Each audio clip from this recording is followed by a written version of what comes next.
Good evening, ladies and gentlemen, and welcome back to the Forefront GR86 Championship Round 12, final round of the season from Lime Rock. I'm JP. I'm going to be joined in the booth by Mr. Edward Hunter, while Alex is off on his hollybob somewhere, but it's going to be very, very exciting indeed here. So tune in, hold on to your hats, grab your drinks, grab your popcorn, sit back and relax.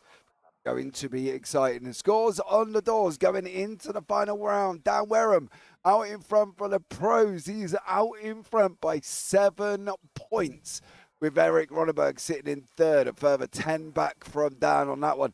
Then you got Jack Holland, Maddie Benson, Lee Martin, Alex Kublis, Dan Foster, Eugene Webber, and Ryan Dudley rounding out the top 10. In the Pro-Ams, Maddie Partfitt out in front on 634 points. He is up against Harry 7 with only 8 points difference, with Connor Pink in third, Alex Claudio, Conor Greer, Simon McPhee, Brian Clark, Casper Roos, Paul West, and Dean on bronze. We will try and do maths between the races, of course, but let's put it this way. Take it for the official result when it comes out in the community board, all right? Because the last thing we want to say and turn around and go, oh, yeah, he's won, and actually he hasn't, because that won't be great for all of us here either. But it is Lime Rock Park, very short, sweet circuit here as well. 1.53 miles, 2.462 kilometers in length indeed. As say, lap times round about 54 seconds. Dan Wareham sitting on pole position at this moment in time as they come towards the end of qualifying. Let's bring Ed into the booth here, Ed, as well. Welcome in, bud, for this one. Hope you are well. Yeah, it's fun to be dropped into commentating on a championship finale and a title decider, no less, as well here in these GR86 Tanso machines at Lime Rock Park. I don't know where Alex is going on holiday, but it's not anywhere quite as nice. IRL commentary somewhere. Oh, so it's not holiday. Okay. Oh, it basically a busman's is. holiday, as it were. Yeah, but let's be real. It basically is a holiday, isn't it, for us when we commentate in real life or somewhere else. It's not really work, is it? You're doing what you're enjoying. So, you know, I'm sure he's off swanning around Europe somewhere there as well. Andrew Rose in YouTube Evening Team is going to be an epic finale to the season tonight. Excellent. Brian Clark's also in YouTube. Good evening, gents. Good evening, mate. Hope you are well. Going to be an exciting one, this one, mate. Final round of the season. We've still got 23 cars out on track. It seems we're going to have a lot of battles in and around Pro and Pro-Ams. Yeah, 2 titles still up for grabs, I believe. As you say, 7 points between the top 2 in Pro. And I think in Pro-Am, it's slightly more than that, isn't it? About 18. 8, I believe it is. 8, there we go. One more. 6, 16 and 6. Oh, no, 6, 3, 4. Yeah, you are right. 18 points. Okay, but 45 for the win, so anything can basically happen. That's true. Really? 2 races as well. Yeah, 2 races as well. 40 for second and 36 for third. Don't forget, obviously, we've got for race number 2. So that's going to be an interesting one. See how these drivers get on. But Wareham leading the way at the moment. 54.983. Ronneberg, Benson, Holland. In behind that, Maddie Partfitt leading the Pro-Ams on a 55.245. As we do say, Maddie is a long-lost distant cousin of mine, third removed somewhere along the lines, being that he's in Canada and I'm in the UK. So, yeah, it should be an interesting one. Here for the cons, not on the grid tonight, says Ryan Clark. Ryan, you Spectrum boys had a wonderful session at Spa, didn't you, dude? You know what I mean? Kept taking each other out. It was very exciting indeed. Unfortunately for the Spectre Racing team, they decided that they didn't want to let each other finish the race. And went around terminating each other. Lime Rock Park, Ed, there's not very long, 54 seconds. You know what I mean? They're going to be going around for a while at 20 minutes for race number 1. Yeah, it's not quite an oval race, of course, but it does have that kind of character of the track. As you say, it's very, very high speed, and it's really about keeping the momentum going, essentially. And, that Sam Posey straight, the start-finish straight, it's a very, very long one leading into Big Bend. That could be sort of your main overtaking spot, because really Big Bend is the only kind of tight corner on that specific layout anyway, unless you're using one of the Lime Rock chicane layouts, of course, which we are not, as far as I understand. So it's just straight round, so it's basically an oval with a few little turns in the middle. That debrief got sorted calmly, says Brian. I bet you it did as well. Right, let's bring you up the grid. For race number 1, Dan Wareham on pole with Eric Ronneberg in second, Maddie Benson on third, Jack Holland in fourth. Maddie Partfitt leading the way, as he has done so pretty much most of the season, with Josh Arnold, Lee Martin, Alex Kublis, Michael Dolan, Paul Brown, Harry 7, and Robert Barber up in that 12th place. Ryan Dudley, Dan Foster, Conor Greer, Dan Paul West, Joseph Lopez, Casper Roost. We've only just broken a second on 18th place, mind you, so that's going to be interesting.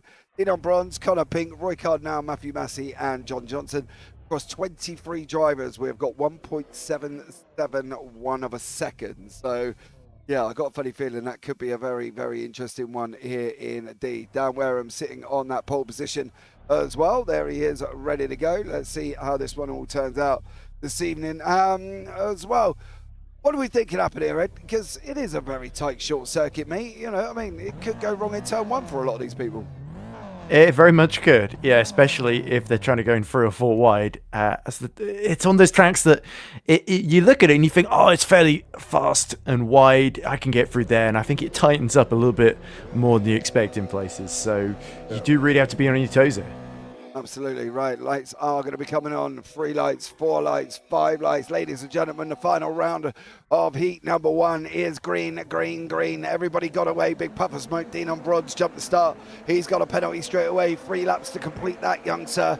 Now it's Dan Wareham, Eric Ronneberger, Jack Holland leading away into turn number 1. They're going to be coming right back on themselves almost here in through Big Ben, and it's going to be the wiggles up through the S's. You get this corner right, you can absolutely nail the exit out of the S's. Let me put it that way. On the run into Big Ben, Dan Wareham got that absolutely spot on. So did Ronneberg here. Dan Wareham got away, Ed, but he hasn't got away by much because Eric Ronneberg's tucked in behind him. Yeah, you can't miss him in that pink GR86, can you? So he's going to be on the back of him like glues. You see Wareham going uphill and just about regaining traction in time then as they swerve under the bridge into West Bend, essentially, and downhill back towards Sam Posey straight to complete the first lap. You're right, it's not a long lap, is it? And Ronneberg, sorry, don't know where Nonamaker came from, is not wasting any time as you see Jack Holland in the background trying to fend off Matt Benson in the fight for P3. So Holland has gotten through on this first lap, of course, but can he stay there? Meanwhile, Matt Partfitt still with a healthy... Oh, it's Connor Pink. Was that Connor trying to go into the pit lane there? No, I think him and Joseph Lopez here have had a coming together. Colin come across his nose. Wasn't clear. No, he was not clear on that one. I'm surprised Joseph wasn't screaming at him, you're not clear, you're not clear. And unfortunately for Connor Pink, it's in pit lane, but Dan Wareham still leading the way. Eric Ronneberg still leading in behind that as well. Matty Partfitt leading the Pro-Ams by 2.5 seconds over Harry 7, with Paul Brown sitting in there in that 3rd spot at the moment. 7's just lost a place to Dan Foster. Foster moving up through the grid as well. Looks like Paul West has had some drama. Harry 7's had some drama as well. I think the jump is going to cause a lot of problems coming out through the uphill. And I got a funny feeling this is what set Harry at 7 off. It is big snap. Ooh. And around he goes, unfortunately for Harry. That jump could cause... Oh, there's Paul West. He did well to avoid the wall, but unfortunately sent it back on a collision course onto the racing line, sadly. So it's like, pick who you want to get hit by, the wall or the other car. So at that point, sadly, as we see, a bit of wide action in the background is that Holland Benson and Josh Arnold, who's got the fastest lap, all deciding to duke it out ahead of Matt Partfitt. Partfitt, of course, has got that buffer with the pros in between him and Paul Brown, who's now 2nd in the Pro-Ams then. So as long as he can sort of stay roughly where he is, he's in exactly the position he would want to be then to sort of extend that 8-point lead in the Pro-Am Championship. It's going to be the situation for Matty Partfitt. Keep it on track, stay out of trouble. Don't do anything risky, but Ronneberg wants to do something risky. He wants to have a go at Wareham here. These guys are on the same team. It's the Simtech 1-2 with It's Racing, a Jack Holland in behind that, then Valhalla, then another Sim3 Simtex, the ED3D and Mikey Dolan in behind that as well. He runs a little bit wide through, does Wareham. Ronneberg's going to try that cutback at the moment. He's going to look for the run coming out the right-hander here. In through Big Bend he goes. Now it's to run up the uphill. This is the bit where it's going to cause problems. If they don't keep getting this right, Ed, well, all hell's going to break loose because that jump can and will launch you off, as we saw with Harry 7. Yeah, you saw in the entry to uphill, Wareham gets very, very wide before returning to the racing line there. So he's just trying to almost cover off any attempt from Ronneberg to sort of take the wider line and carry a bit more speed then. So he's trying to control Ronenberg, but he seems like a difficult man to control here because he's got a great run on the Samposi straight then, and he's positioning himself to the inside into Big Bend. He's got the inside, he's got the lead, and that's exactly what the American needed at his home track then. He is back in command. Yeah, he's out in front now. He's down and down where we're chasing. Jack Holland's got under pressure from Valhalla, and Arnold and Matt Partfitt and Lee Martin in behind that as well. There's Martin in the red Simtech machine, but it's all with Holland at this moment in time. He's got to hold it on here. This is going to be thick and fast. They're going to be spinning forever around this circuit here, Ed. There's plenty of opportunities for people to move up. Ryan Dudley up 2, Dan Foster up 4, Paul Brown down 2, Conor Greer up 2. There's a lot of gainers and losers so far in this one,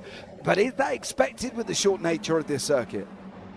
I think so, yeah, because there's so many opportunities to slipstream each other. You see Dudley going up the inside through the last corner, taking plenty of curb and almost arriving sideways as he makes it to the apex there. Ronenberg now having to defend from Wareham for the lead, of course, as we watch this battle. Paul Brown and Ryan Dudley doing battle. Dudley sort of on the outside now in the Tom and Jerry machine, and that's going to see him lose a couple of places through Big Bend.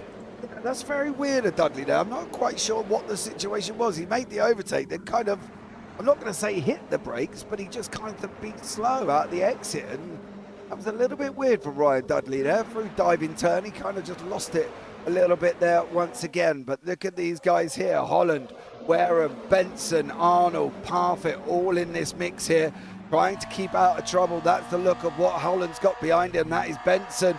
That's what Ronenberg has got. The looming Simtech of Dan Wareham.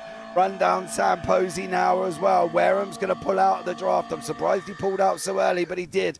Not making it this time, Ed. If Wareham could get that run for a diving turn, there's nothing that's going to stop him getting that down in turn number 1. I think Wareham was worried about Jack Holland behind him. That's why he pulled out to the inside to make sure he didn't leave himself vulnerable to an attack from Jack, essentially. But yeah, Ronenberg, let's not forget, is 10 points behind Wareham. He may not be the closest challenger going in. That's Josh Arnold in 5th. Oh! And just as I was talking about it, Jack Holland has a massive tank slapper through the left-hander and right-hander going uphill towards Paul Newman straight, and that drops him down to P5 behind Josh Arnold. So Josh Arnold will not complain one bit, but Holland has seen his chance for challenging for P2 slip through his fingers there. Wareham's going to be close. It's going to be 2.5 attempts going around the final corner now. It's going to be a 1 for Dan Wareham into turn number 1, tucked in. There's 2 cars, believe it or not. There's 3 cars. There's one pulling out to the outside. That's Arnold. He's trying to hold off Holland. Wareham can't make it through. What about Holland? He's going to try the outside line, is he? He wants to try that cutback, get that car stopped, cut back underneath him if he can. Nope, he can't, because Arnold hugs the apex harder than his favourite grandma. Now up through the S's, through the left, through the right. Holland there did a great job because he was going in deep into one. He managed to pull it back to the apex and stopped Holland cutting underneath him. Yeah, and Holland, to be fair, has recovered his composure pretty quickly after that off here on the previous lap then. And yeah, he's certainly giving Josh Arnold, he's not giving him any more presence now. He's giving him a bit more of a hard time. Is again, just almost immediately swerving to the inside then as they go through West Bend and now downhill again, back towards Samposi straight. So they're all getting very, very close. And more defensive work then from Josh Arnold, who immediately pulls to the right-hand side. But Jack Holland is going to sweep around the outside. Can he get the overlap, get the move made? Yes, he is through. So Jack Holland into P4 and Josh Arnold down to P5. Yeah, great job from them. I want to pick up on what's going on down here, because this is for 2nd and 3rd and 4th in the AMs. This is Rob Barber, Conor Greer, Paul Brown, and they're all in front of Mr. Ryan Dudley, and it's going to be very interesting here. Isn't Ryan just ahead of them? Yeah, he's just literally ahead of him. There he is there, Dudley there in the Tom and Jerry machine. But Paul Brown, Conor Greer and Rob Barber, they're very, very, very similar on pace and have been all season. Oh, Jesus, Paul Brown. I don't know if he clipped that wall, but that looked very, very close. I think it was Connor that looked like he was about to fly off there. But somehow in the... oh, no, it was Paul, sorry.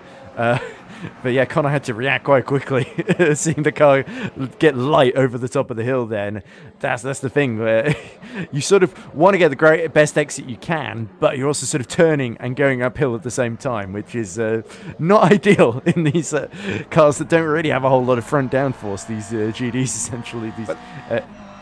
They got no downforce in practical, No. have they? The thing is, right, the rear wing on the car looks amazing, but unless they're going over 80 mile an hour, the rear wing don't really do a lot. A lot of it is relying on what the tyres are doing. And as Andrew said in YouTube chat there, we'll be interested to see who can manage their tyres, because that's the thing. There's going to be a lot of tyre wear on this circuit, because rear wings are great. Like, you see people out on the road and they've got big, massive rear wings and they're revving their little Audi. Unless you're going over 100 mile an hour, the rear wing don't do nothing, but it's 80 mile an hour on a sports car. So it's going to be quite interesting to see how they manage that.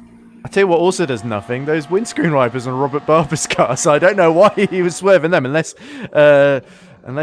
Connor was throwing some mud in his windscreen there coming out of the uphill. But it seemed a little bit maybe that he noticed we were on board with him and wanted to give us a little bit of entertainment there.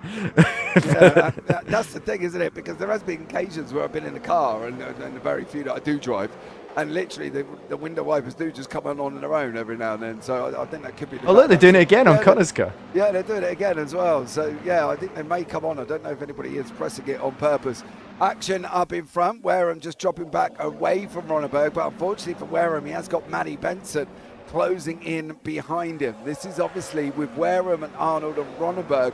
This is a battle for the championship. This is going to take some maths after this as well, so we might use the 5-minute warm-up to try and get you up to date with some scores, but it's going to be very, very difficult indeed here, because, as I say, never trust a commentator while we're commentating and doing maths at the same time. It does not work, and we generally are wrong. But let's see what goes on here with Benson and Wareham and Ronneberg and Holland. That's the situation in the championship. Wareham, Arnold, Ronneberg, Holland, Benson. That's your top 5. It's the same here as well. Could be an exciting one. I've got a funny feeling we might as well give up trying to do the scores, because it will still come out at the end of this race when they officially announce it. Oh, look at Wareham getting so far over the curb there. Well, the maths doesn't really going to matter too much now. I feel a little bit like a substitute maths teacher at times in this. But yeah, Matt Benson really trying to push Wareham around here in that second place fight. And I wonder if Dan Wareham is trying to save a bit of his tyres here, and that's why he's let Ronneberg escape up the road a little bit. Of course, he can kind of afford to do that because he had the 10-point gap on Ronneberg going in, but it's certainly going to make race 2 and sealing that title a lot tighter than it really needed to be. So Wareham has not really been able to control things from the very front as he'd hoped, and now he's really just going to make sure Benson doesn't pick him off and make the situation a bit worse for him. Yeah, I think the top 3 is going to be Wareham, Arnold, Ronneberg in the championship. That's what's going to happen in the pros. In the Pro-Ams, there's 18 points between Matty Partfitt and Harry 7. As long as Matt keeps winning both races, I don't think we need to really too worry about that situation. But let's see what goes on there as well. See if Matty Partfitt can keep it on track. But Matty Benson is hassling Mr. Wareham completely here as well. He's putting him under pressure. I tell you what, if Wareham's dropping back from Ronneberg for tyres, mate, he's only got 8 minutes to go here, Ed. That's about another 8 laps, give or take their 54 seconds that they are going over the line. It's not really a lot of time, and this circuit hasn't got a lot of passing places on it. Dan Wareham's doing that. I think he's playing a risky game. Indeed he is. Up the inside goes Benson into Big Bend, and Wareham's going to have to try and hold on around the outside here. That'll give him the inside for left-hander, but now Benson really trying to go around the outside, force Wareham to get a little bit defensive here. He's still going to be there, but just backs out in time through right-hander then as they go down the Paul Newman straight once more then. So it is really Matt Benson starting to loom large in the wing mirrors, and you can see Jack Holland now starting to close in as well. So Wareham is really on the defensive here. 2.5 seconds the gap to Ronneberg now, and Ronneberg is really looking more and more calm and in command. Absolutely. We just had some information. Sometimes the wipers come auto when mud flicks on the windscreen or if rubber gets on them. That could be the situation with Conor Greer and that, because they were very, very close together, of course. Thank you for the information, Ryan. It's been a while since I've been in the car. I don't even know if Ed drives, so I'm not even sure if he's ever been in the car on that one. But Wareham, I can tell you what, he's living life on the edge here. I think Matty Benson's got him ragged and he's got him running a little bit ragged on the race circuit here because Wareham seems to be a little bit all over the place with Benson tucked in behind him. I've been in a go-kart a couple of times, but here I'm more of a commentator than the driver. But here comes Matt Benson again. Wareham, did you see down the Sam Posey straight? Wareham went to the inside as he gets a bit loose over the curb, and Benson sees his opportunity. Up the inside he goes, has to get well over the curb. How do they not clatter into the side of each other then as they go back downhill? Here comes Jack Holland, though, trying to pick off Benson there, and he's up to third place as a result. So Holland recovering well, using the pace that he clearly had early doors. He's back exactly where he was before he lost it early in the race. Oh, yeah, that poor old Benson's going to be kicking himself. He went for one and he ended up losing one, to be honest with you. And Holland, probably, for Benson's point of view, could probably sit there and be getting out of the way. I'm not saying Jack hasn't got the pace of Dan Wareham. Please don't quote me and kill me and get, every Holland to message me and everything else. I just think Wareham is a little bit quicker on this circuit than Holland is, but I may have to eat my words. So let's see what goes on here as well. But I'm just putting it out there at this moment in time. Look at the cars coming over that jump. They're coming from all over the place. Mikey Dolan and that as well. Alex Kubelis were all over the shop with Lee Martin in there. And there's a lot going on over that jump. They're getting really, really light. Yeah, I think Matt Partfitt had a bit of a moment there because Martin and Dolan both got past him there. And that's put him a couple of places closer to Paul Brown than he'd ideally like then. So, yeah, what has happened here? This is Lee Martin. Yeah, there's Matty Part. Oh, he's on his way in. Whoa! And he's heading for the tyre wall and just gets control in time. Good job, Matty. Beautiful save. And that's why he's leading the Pro-Am Championship. I mean, like my namesake doing a great job, considering I would have ended up in the tyres. But there we go. Good luck, D. Wareham. Proud to be your neighbour, says ADO Press. Okay.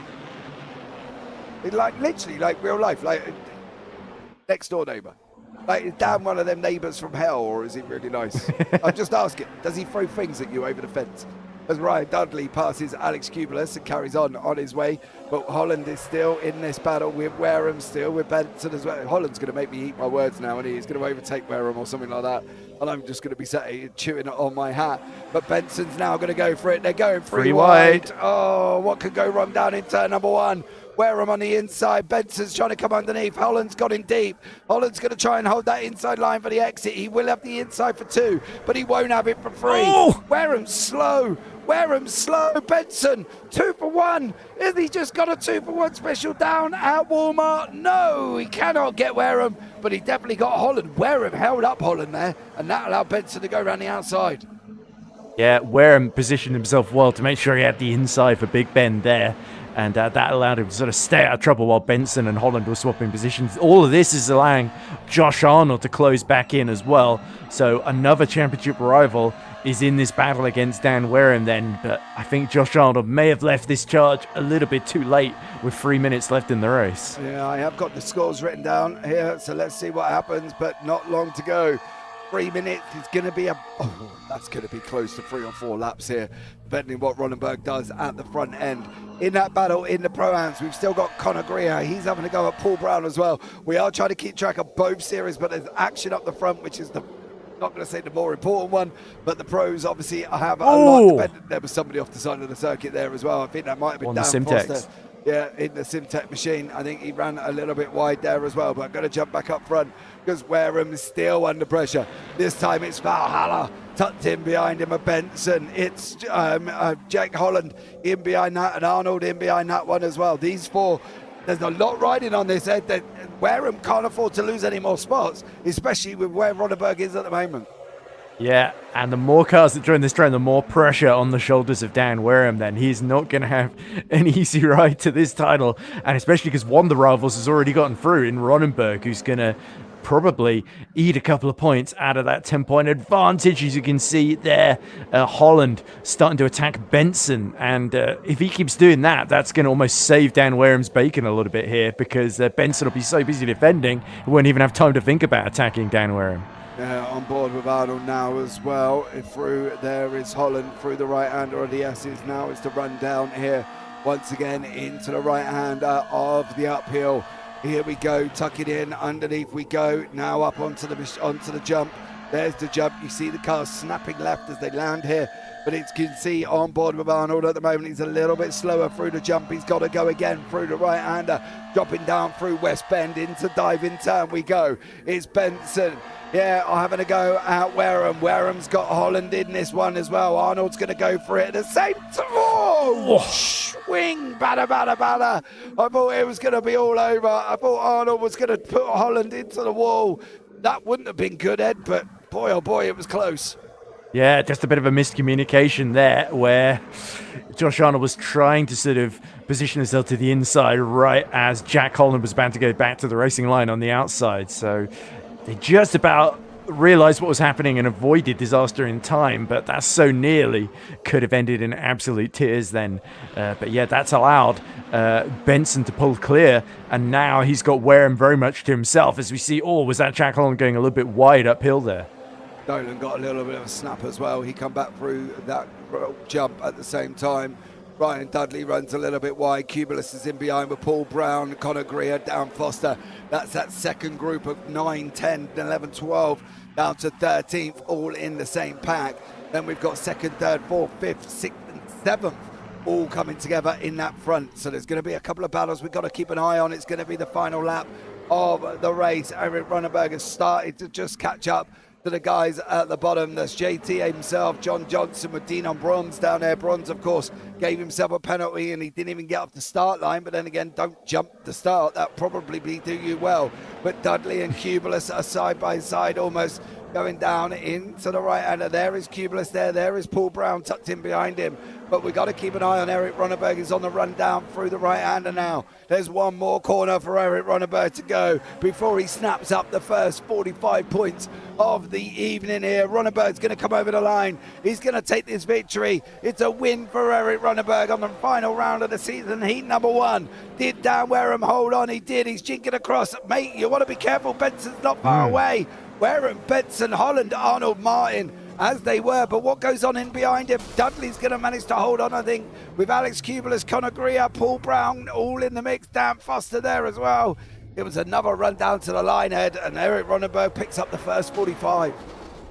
Yeah, as Dudley, there's not much left of that car, is it? That's very much Tom and Jerry antics going on there. But yeah, Runneberg really took the lead early on, built the gap he needed, and sort of let Wareham wear himself out, dealing with Benson, Holland, and Arnold behind him. So, yeah, it was exactly what he needed to do, and it's all going to come down to this second race now. I really think it's between Runneberg and Wareham for that pro title now. Arnold's got 29 points. Runneberg's got 45. Wareham in second place has got 40. That's 6.92 for Wareham, 6.87 for Runneberg. Arnold at the moment looks like he could be out of this one. 4, 5, 6, 7, 6, 7, 4 for Arnold. So Arnold's got a bit of a struggle, but let's bring you up the results from race number 1. It was Eric Runneberg out in front by 4.7 seconds over Dan Wareham with Matty Benson. Jack Holland in 4th. Josh Arnold 5th. Then you got Lee Martin and Michael Dolan round out the top 7. Matty Partfitt takes the win in the Pro-Ams there. So well done for him. Once again, another win. It's separated it from Dudley, Cubulus, and then he's got Greer in behind him, and Brown rounds out the Pro-Am podium. So great job there as well. Down Foster, then Casper Roos, Robert Barber, Matthew Massey, Joseph Lopez, and Harry Seven, rounding out the top 18. In behind that is Roy Cardinal, JT John Johnson, Dino Bronze, Connor Pink, and Paul West. That front 3 is going to be very interesting indeed in race number 2, and especially with that top 20 reverse. Yeah, that it's going to be a chaotic end to the championship. With that, you can guarantee that, and it's really about who can make their way through the field quickly enough, Wareham or Runneberg. Well, as I said, at the moment, my scores are on the doors, and as I say, don't trust me. I don't do maths for a living, but I've got Runneberg on 6.87, Wareham on 6.92. But the gap's down to 5 points going into the final round. Of the final heat of the final round of the championship. Let us know who you're rooting for in YouTube chat there as well. We clearly see Dan Wareham's got some love, so let's see if anybody else has got any love here as well. Reece Stevenson, give it some, Dan. He says, that was my best impression of you, Reese. I don't know if you talk like that whatsoever, but it just sounded like it was appropriate at that time. So, Reese, I do apologise on that one. Great race number 1 here, Ed. Coming just in time for the final round.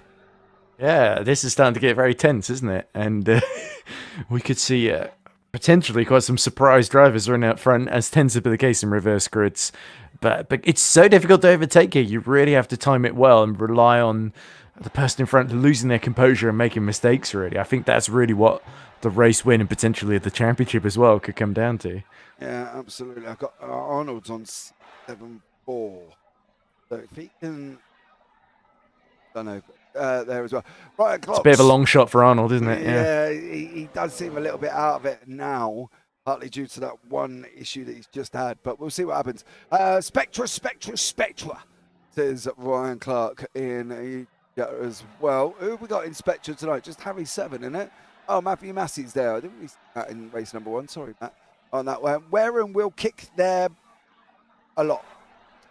Their what? Their shoes? Their socks? Or their bottoms, ADO. Say bottoms in that son. You know what I mean? In fact, you probably could say ass, because that officially is a donkey. So I don't know if you're calling everybody else a donkey or what. I don't know. You know what I mean? But there we go. Out on that one, because officially that is a donkey. What a donkey is called, isn't it? An ass. ASS. Ed, you're supposed to back me up and go, yes, James, that's what it's called. Probably, yeah. Oh my God. Where have you been, Ed? That is what it's called. That's why the saying goes of, what is it? It says, something about your horse's ass or something. It's normally a donkey. A horse's ass, yeah. Yeah, because they've got a donkey is normally in with a horse in the paddock. Exactly, because they keep each other company or something. I don't know. Listen, I've watched too much Discovery. Worried about what to worry about what the animals are doing on that one. But we're going to take this pro fight right the way down to the end of this one. I think Matty Partfitt, with that win, has just wrapped up the championship. I think 7 will hold on to second. I think it's going to be a round where Claudio and Pink is, but I haven't seen Claudio tonight. So Connor Pink's got a great opportunity to wrap up that 3rd place there. Conor Greer may jump Claudio, but we'll see on that one. Obviously, the drop week situation has got to take it into consideration. So let's see how this one all pans out. But yeah, get your drinks, sit back, get your popcorn, ladies and gentlemen, because it's very interesting in 45 seconds remaining. I give up, says Connor. Why? Because you crashed on a straight. Did that probably have something to do with it, Mr. Pink? I don't know. That's probably not the way to start race number 1, was it? You know what I mean?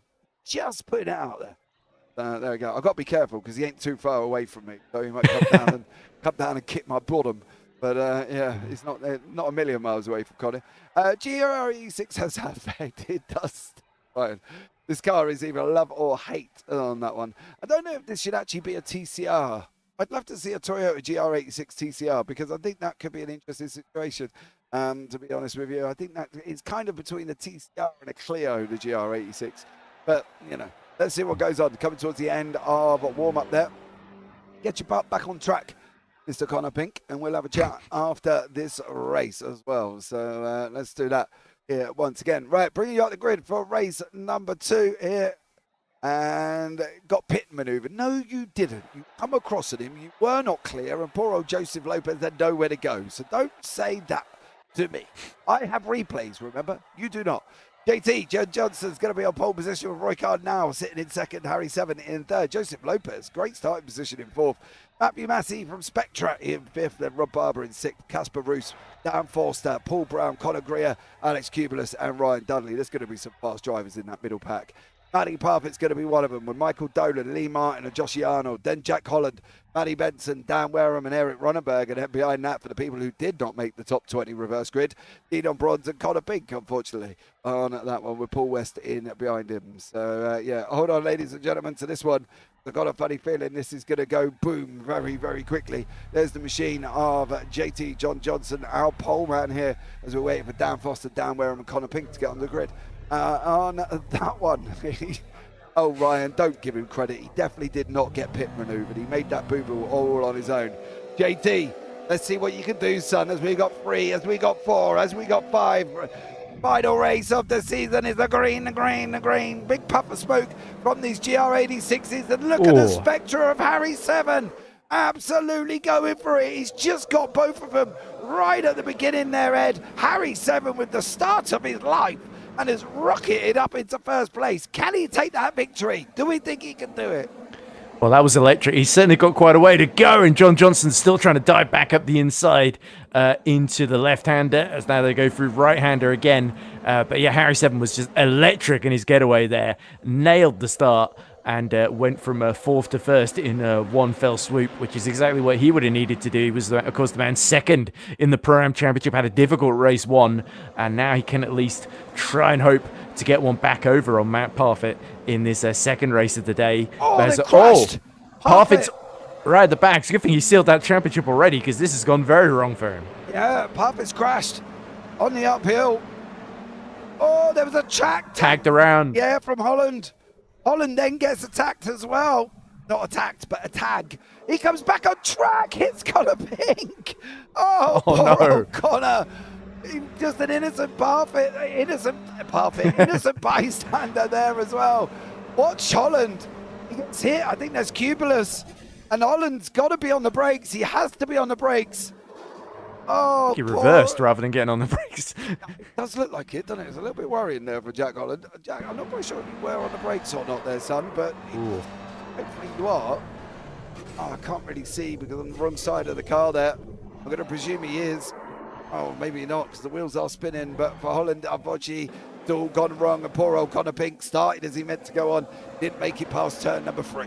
So there you go on that one. Johnston losing positions here while we've been away. Look, Forster's up to P2, and Johnston's getting swallowed up by the pack here. Yeah, JT's just lost a place to hold you.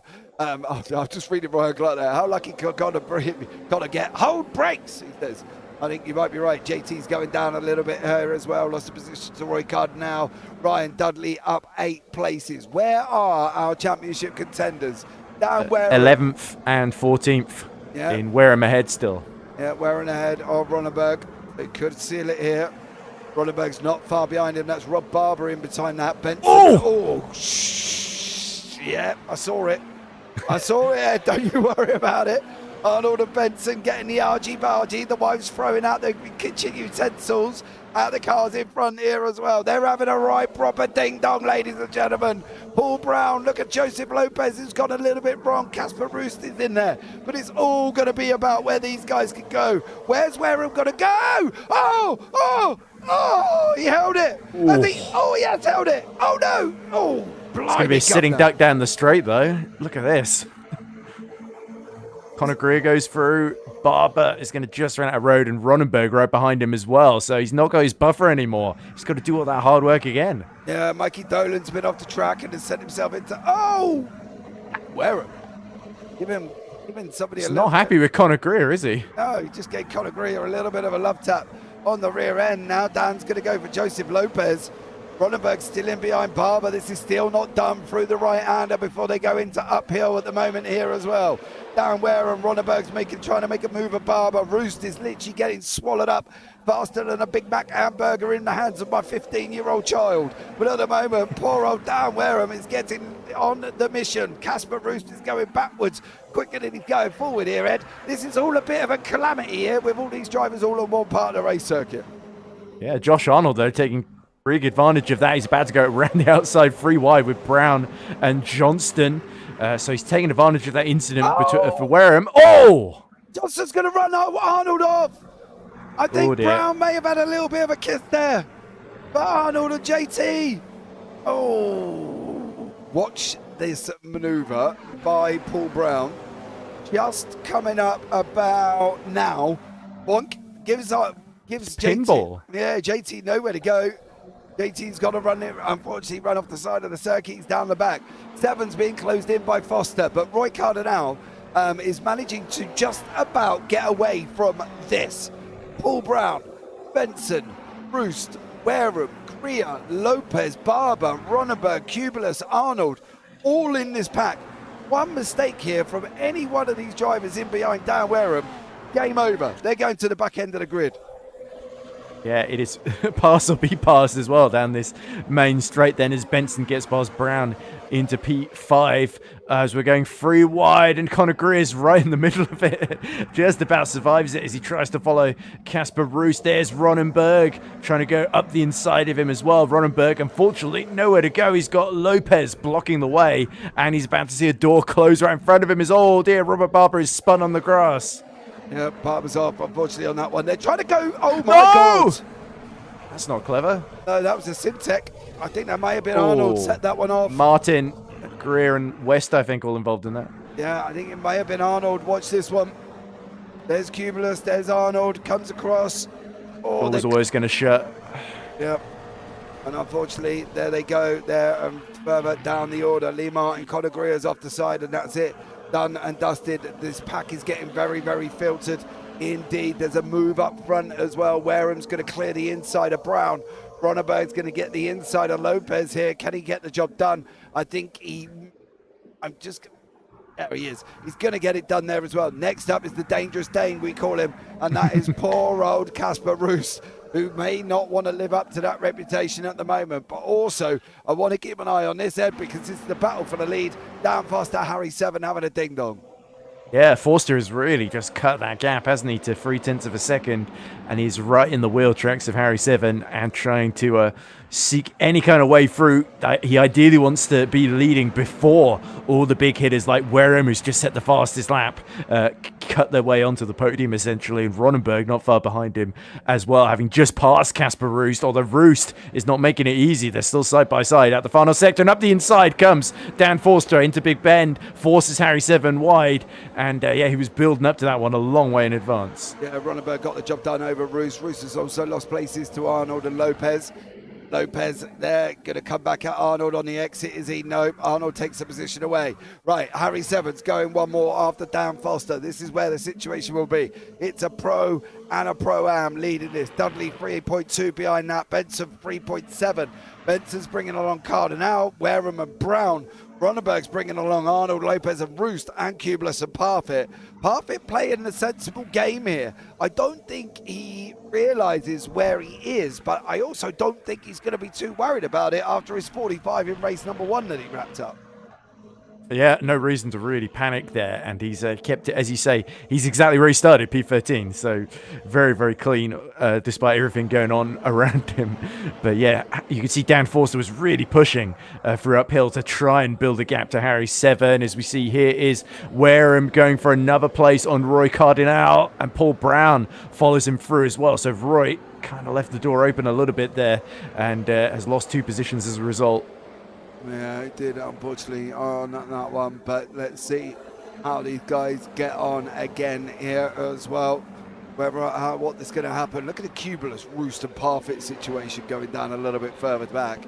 This is going to be absolutely mental. If this is going to test Matty Partfitt's skills, I'm very good. Well, this will be part of it here as well.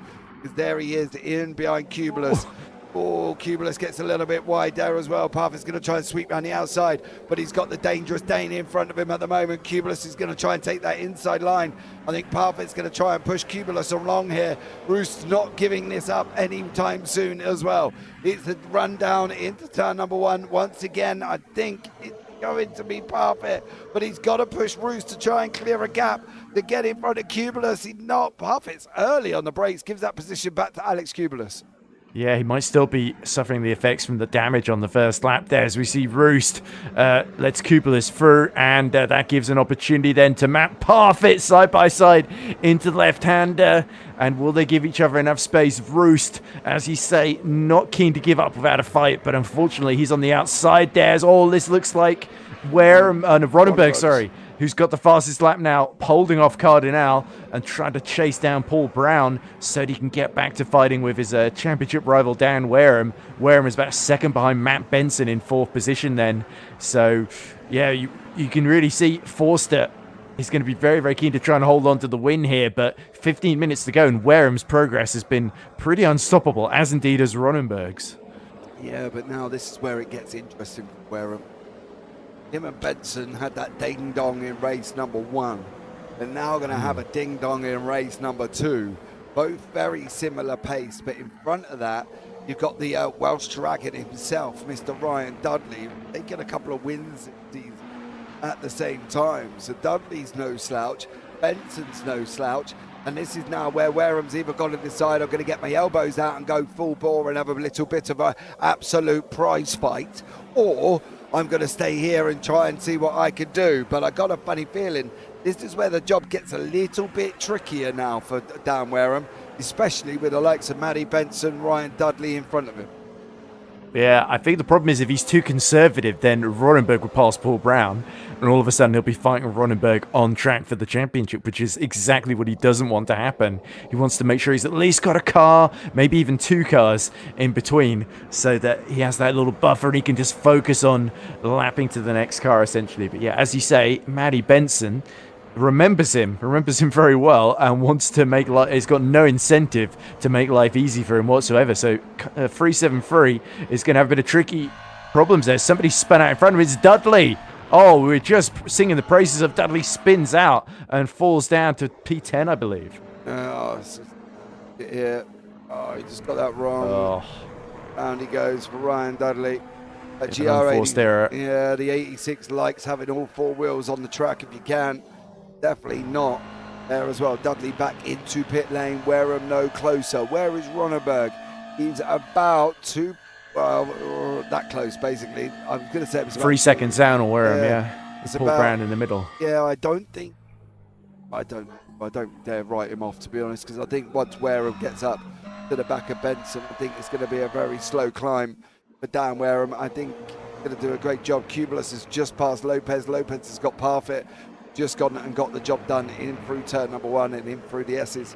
How much further can Wareham go here, Ed? How far do you reckon he can honestly get? Well, I mean, if there's more spins out in front of him like Dudley, then he could get very far. As Ronenberg has picked off Paul Brown for 5th, so now he's got a clear run, and this is where Matty Benson can really help Eric Ronenberg here at Lime Rock Park by driving the widest GR86 possible. But yeah, I think... Look at that 4-second gap in front of him. Even if he does clear Benson quickly, he's really got to put... Oh, you can see Ronenberg using all of the track and a little bit more in his quest to catch up here, because he knows this is his best opportunity. Now go at it for Eric. Got to go and try and get Wareham if he can. There is Benson in through the S's. They go 7, still putting Foster under a whole heap of trouble. I can guarantee here, Foster is really hoping that he does not do this, because these two have got a great opportunity to take this battle right the way down to the very last lap here if they just don't fight in the middle. I think if they fight in the middle, Ed, Benson, Wareham and Ronenberg, maybe even just Benson and Wareham, I don't think it's going to take long for them to close on to the back of them.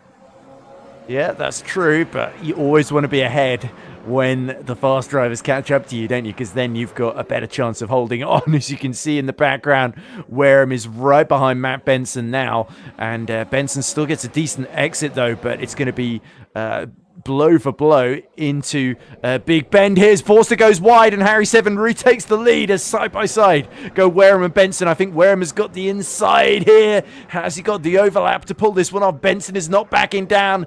Benson back up the inside through the left-hander, and he holds on to P3, but now Dan Forster is right in front of them with that one mistake. Fighting with Harry 7 has cost him dearly. Yeah, we're going to have a look back at that now, because we just about missed that going in.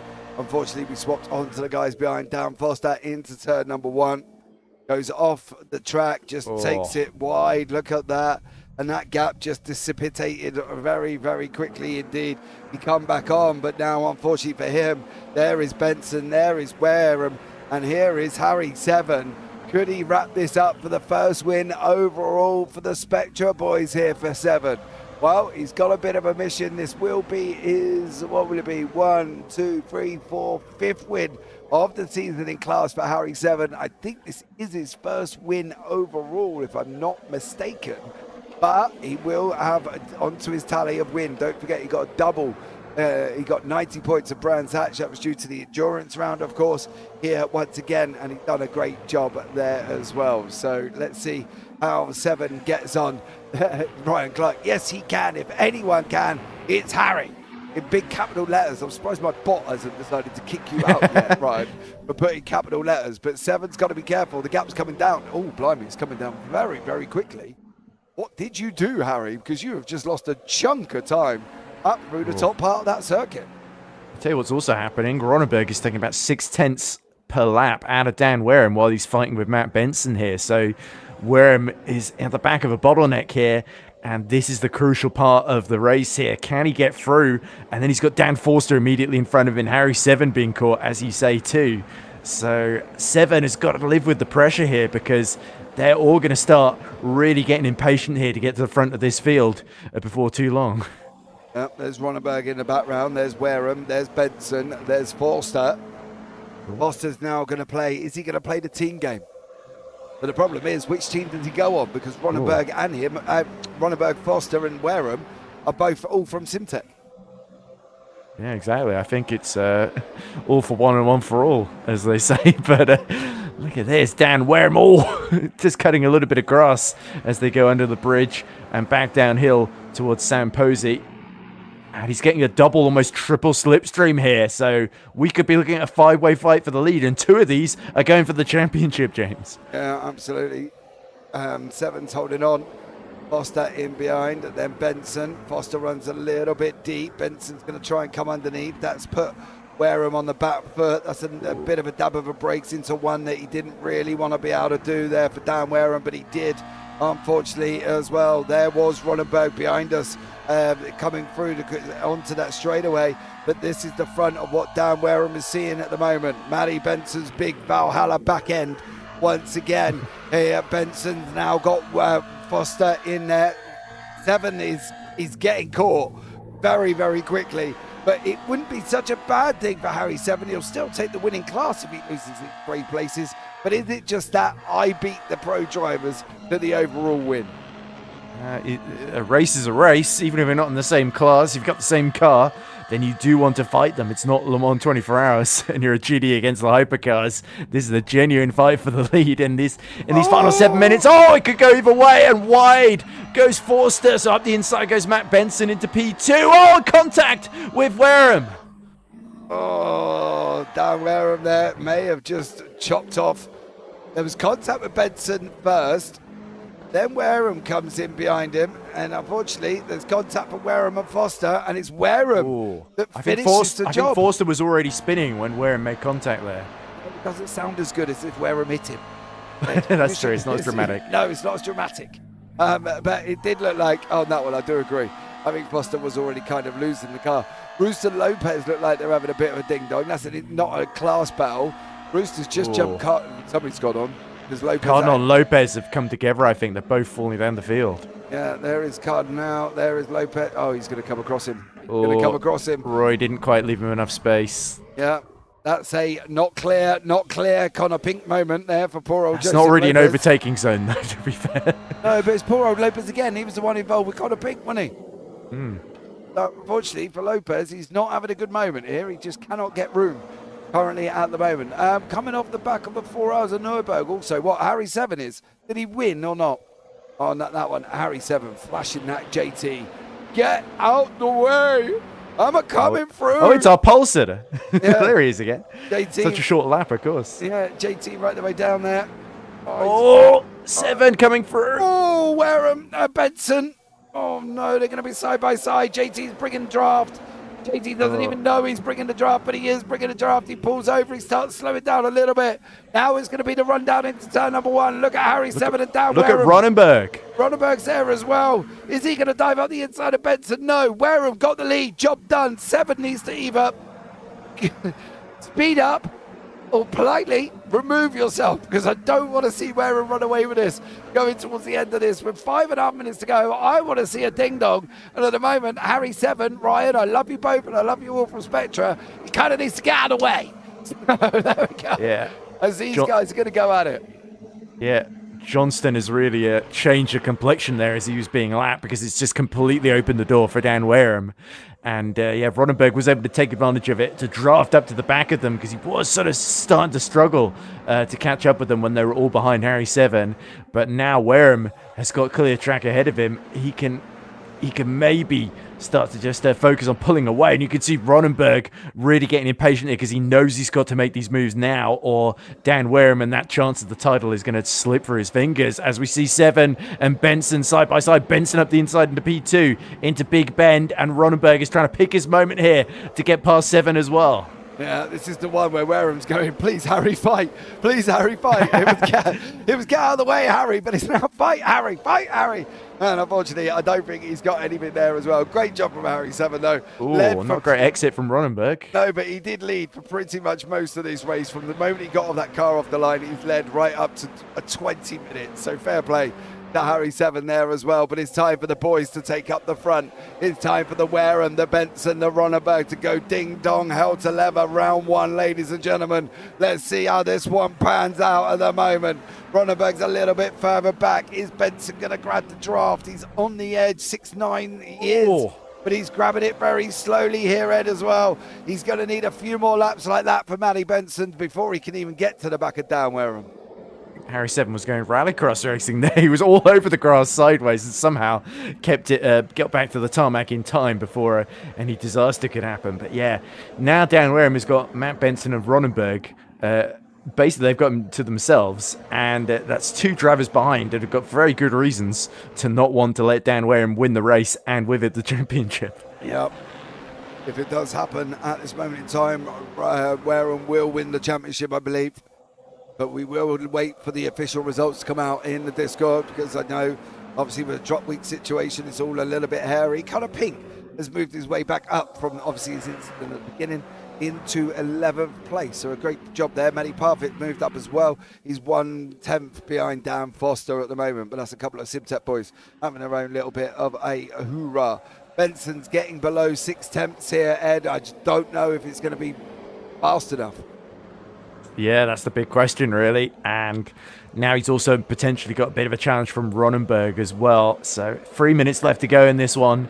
And Wareham has not really put a foot wrong in his quest to get to the front. It's all just a matter of can he stay there. It doesn't look like he's really going to be able to pull away in the time he's got available, because Benson's just too similar to him on pace. Ronenberg as well, for that matter. Ronenberg, if anything, as we saw in race one, might be slightly faster as well. Wareham somehow keeps out of the wall there, but he is absolutely pushing, and these GR86s are on an absolute knife edge right now. Yeah, he's just lost 2/10 in sector 3. You can see it's Benson taking 1 and 3. Wareham taking 2. If Wareham holds on to 4, I'd be very, very surprised here. Benson's closing in. He's now down to 5.5, half a second. It was Wareham by 7,000ths of a second, mind you. It's not a massive gap, but Benson's going in at as well. 4.5, 4.3 at the moment. Is teetering around here, and currently Benson can keep that draft for the next couple of laps. He might be in and around him come the final lap of this race. We saw in the first race, though, that Dan Wareham was very, very good at sustaining pressure from multiple drivers, but he didn't have Ronenberg behind him in those closing stages. So that adds another little dimension here. As all we see is that Kupelis making a trip to the pit lane, I believe. But yeah, 1 minute 50 left on the clock then. 25 laps completed. How many more are they going to get through before we see a champion crowned here? We can't be far away. And Matt Benson needs to nail the exit here if he wants to get the draft. He is just 4.5 tenths behind as they start down the straight, and you can see Wareham trying to break the toe as well to stop the lead being challenged here.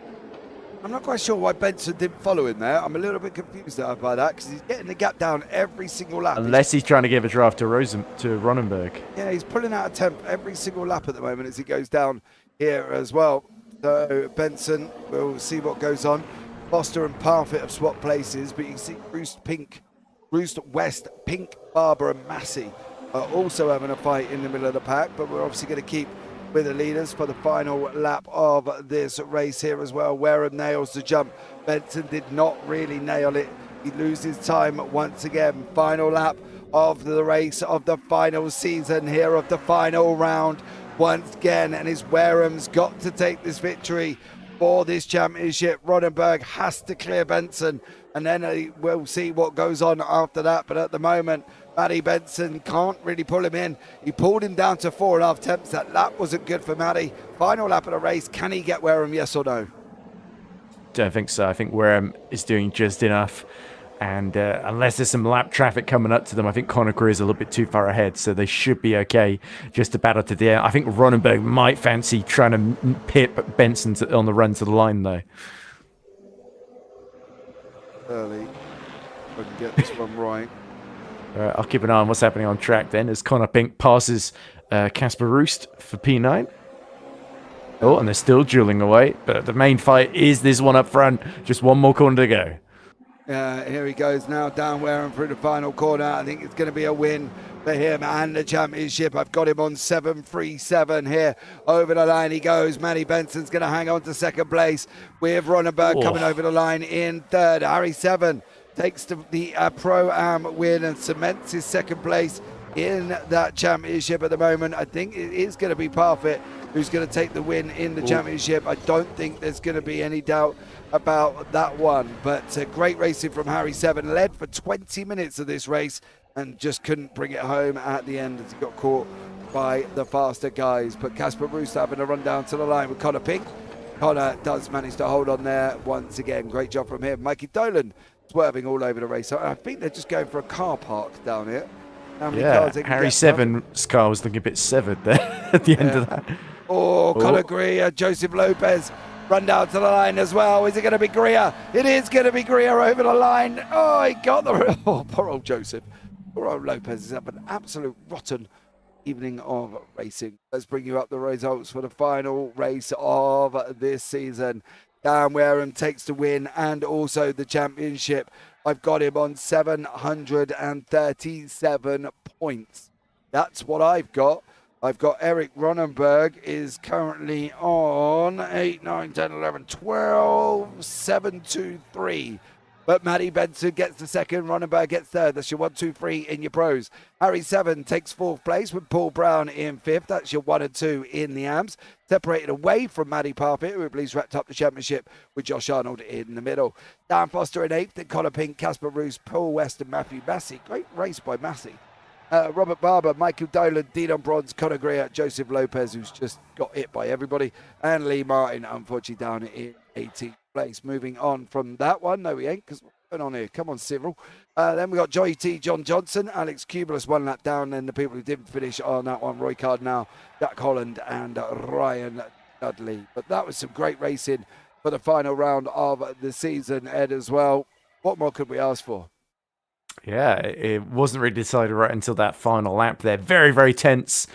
Some brilliant driving. Eric Ronenberg, a very deserving winner of the first race, but Dan Wareham not only going from 19th on the grid to the victory, but also sealing the title just by the couple of points that he needed over Ronenberg. So, yeah, very, very thrilling. And, of course, we can't forget Partfitt as well, doing enough, despite that crash at the beginning of the final race, to seal the Pro-Am title. Absolutely great job from him as well. The interesting thing around here, at the same time, the top three between them gained 41, I think it's about 41 or 51 positions between Dan Wareham up 18, Matty Benson up 16, that's 34, Eric Ronenberg up 17, that's 44, 51 places. The front three gained, overtaking all of them cars there as well. Let's bring in your Pro-Am winner here this evening. One, Mr. Harry 7, led for 20 minutes of race number 2. Just could not get over the final 5. Harry, how are you, sir? Great racing. What was that? What's the great saying? Are you not entertained? I feel like that must have been from your perspective of that. That was what's the word? Chaotic, I think is a good way to describe that. Yeah, absolutely was. But I tell you what, though, I'm very interested to know what you did at the beginning of race number 2 there, Harry. You got off the line like an absolute rocket. To be fair, if that's the one thing I'm all right at in the GR86, it's the start. So it's a shame there isn't a championship to like the first corner, because other than that, I'm pretty ropey. But it's the old dump the clutch and keep it at like 85% throttle, I think it is, and just let the wheel spin for a bit, and you'll be fine. Oh, great job there as well, mate. I can tell you that one. I've got you down as second in the championship behind Matty Partfitt. Not a bad season, right? I'll take that. I mean, being second to Matty Partfitt's nothing wrong with that. I mean, that guy's rapid. So fair play to the guy for winning that one. He deserves that. So yeah, pretty chuffed with that one coming second. You'll be looking forward to going to pros, won't you, next season? No comment on that one. Oh, Harry, don't hold your tongue now, mate. Just to let you know as well, I may have been yelling at you during the broadcast to either speed up or get out the way because you had the three leaders, Wareham, Benson and Ronneberg, all battling away for the championship. Yeah, I am sorry about that, but you did a great job anyway. No, I knew they were there. I think there was a lapped car at one point that didn't exactly make it easy. And then it was a case of I didn't want to just ease up because if I eased up, someone would probably drive at the back of me. So I didn't exactly make it easy, but I was just conscious of not killing us all as well. Well, fair play on that one, mate. Anybody you want to shout out, buddy, before we let you go? Just the usual. So you guys, JT, Connor, the admin guys, shout out to everyone that does that. And I say the Spectra boys that we race with as well. So they're a good bunch. And I think we've got the old Simtech as well who sponsors us. So yeah, just the usual. All right, mate. You've had Ryan Clark singing your praises all. Someone's got to. Someone. Harry, I'm not going to say that, but yeah, somebody has to. Harry, take care, buddy. I look forward to seeing you again soon. Right on, Jen. Speak. Right, that was Mr. Harry 7 there as well. Let's have a chat. I'm going to before I bring in Darren Wareham, I'm going to have a chat with a man that's gone unnoticed this evening. I'm sorry for telling you that one, but it's Mr. Mikey Tyler. Mikey, welcome in, bud. Hello, mate. How are you doing? I'm all right, mate. Not bad at all. Come in. How's it been out there? Oh, it was a tough one tonight. And yeah, I've just came in for an interview for just a little announcement. I think this is my last Tanso league, so I just thought I'd say goodbye for now. Life's got up, so it's time to go now. Mate, IRL always does at some point there, buddy, as well. You see the car going through there with a thank you TRG on the side as well. Mikey, listen, dude, whatever it is you got to sort out, buddy, go and sort it out. IRL always first, but it's been great having you on track this season. Anybody else you want to shout out, mate, before we let you go? Yeah, I just want to thank all the competitors. I mean, without competitors, you ain't got a race. And John for putting this league on. It's been absolutely brilliant. I think I've been here for about 9 seasons now, and I've enjoyed every single one of them. All right, bud. Well, listen, dude, you take care, Mikey, and we'll catch up with you soon, mate. I hope everything gets sorted out, and we'll hope to see you back on track shortly. Cheers, mate. Bye. Bye. All right, and next up, we have got the man dude, you don't poo me. You've been in a fight tonight, mate. If you're not sweating buckets, I'll be very surprised, Mr. Wareham, because they did not make it easy for you, did they? They certainly didn't, bro. Shit. Hey, ignore the language, anybody at home. Don't be offended. This is the way it goes with live TV. But listen, dude, that was a battle and a half. I've got you down in taking the championship. It looked a bit hairy after race number 1. I've got a funny feeling you did take it by about 12 points in the end. But it was only, what was it, going into race number 2? It was 5 points between you and Eric. Oh, jeez. Yeah, I think we was just been talking about it. And I think if Eric could have got past Matty, it'd have been probably he might have even stole it. I don't know. I don't do all the maths. I just get on here and race, mate. That's all I do. I was trying to do the maths, and the maths weren't mathing. Let's just put it this way. But I have got official results now that you have won by 14 points. In the end, you were on 737. Eric Ronneberg on 723, and Josh Arnold grabbed third on 709. So, Dan, I suppose, in a way, mate, we need to give you some love, don't we, here as well? You're winner. Yours, son. Wrapping it up, mate. Well done. Oh, I got to be honest, though. You did kind of help Josh Arnold round. I did? Well, Dan Foster. Oh, yeah, he got a bit hairy there. Yeah, I did say I think I might have helped that incident. It's man, do you know when you're sat in these cars, right, and you're up somebody's ass like that, you've got like milliseconds to think, you know. I know I could have backed off a little bit more, but I'm a racer. Racers don't do that. They don't do that. But you did put your teammate into the wall, Dan. I don't know if Lewis Hamilton and Charles Leclerc would have done the same thing, bud. Oh, because the dude, they're at it all the time, man. At it all the time. I see them. Jesus Christ. And listen, there you go, ladies and gentlemen. Ferg's Excuses 101. Just turn around and say that you're a racer. So therefore, you don't have to worry about it. Dan, listen, dude, it's been an absolute pleasure having a chat with you, as it always is. Congrats on the overalls, buddy. And well done again. Anyone you want to shout out before we let you go? Just everybody that knows me, basically, and the people at work that are actually watching today. Thank you for the support, guys. I've had your neighbour I'll see you in the morning. I've had your neighbour in, apparently, ADO Press, who turned Oh, really? Yeah, he said he's your next door neighbour. I did say, is Dan the neighbour from hell, or is he a nice one? And he didn't reply, so I'm not really quite sure what to take from that one. But yeah, apparently your neighbour's been in YouTube chat as well, mate. Well, I'll shake his hand. All right, man. Take care, Dan. I'll catch up with you soon. Cheers, guys. Thanks for the broadcast. Thanks, see you all later. Bye. Bye. I am going to grab a quick chat with Mr. Connor Peake, of course, one of the admins here in this league. Poor old Connor did not survive lap 1 in race number 1, and he barely survived for lap number 2 in race number 2. But he did battle his way up 13 places back to 9th overall. Connor, it's been a rough one, bud. Yeah, I think I'm just, I was the punching bag tonight, I think. Dude, your car looks rotten on the replay. Oh, yeah, it's all fun and games. Last race, I had no dog in the fight anyway, so it was an interesting 2 races to finish off the season, I suppose. Yeah, you were not clear from Joseph Lopez in race number 1, mate. It's really strange. It said I was clear, and then all of a sudden, next thing I know, I'm spun around. I just don't know what happened, but it is what it is. You definitely weren't on that one. And then race number 2, you got taken out by a flying backwards Jack Holland. Yeah, I mean, hold your brakes, man. It's rule number 1. But yeah, it is what it is. End of the season. It's been a great season, obviously. I just wanted to pop on really to say thank you to John for sorting all this out, and obviously it's his last season kind of organising it, so it's been really good to race with him and have him organise it and that. So I'm hoping to see some guys in next season, and yeah, onwards and upwards, I suppose.